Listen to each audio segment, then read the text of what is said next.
Ya, Adila, Papa dah banyak kali dah Papa cuba nasihatkan Aidil ni, tapi yalah, Papa pujuk dia berkali-kali tapi tak jalan juga.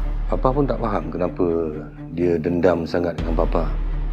Kalau dulu masa ni muda, Papa boleh terima dah sebab dia tak matang.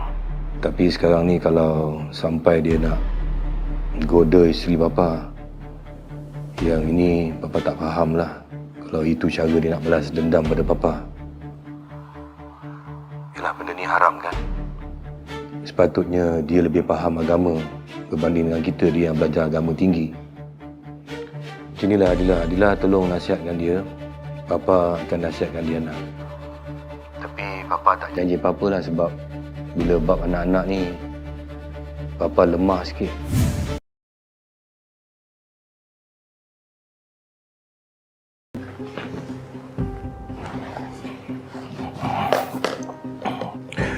Berita terbaru, seorang lelaki yang cuba melawan seseorang yang begitu berkuasa didapati mati. Inna lillahi wa inna ilaihi raji'un. Begitulah berita tergembar. Tahu tak? Ada orang cuba lawan I. Dia ingat dia hebat. Tiba-tiba saja dia mati.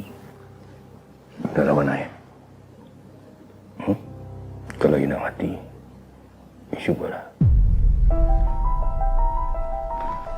Nah, ambil.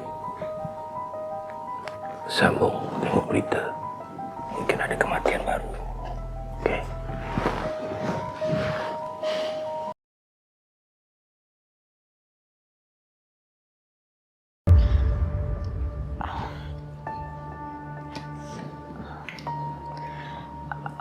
Kak Lia?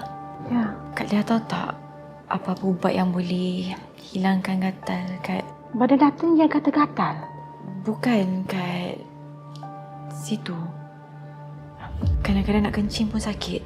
Macam ada luka. Oh, mungkin darahnya kotor. Tak apa, nanti saya buatkan jamu untuk Datin ya.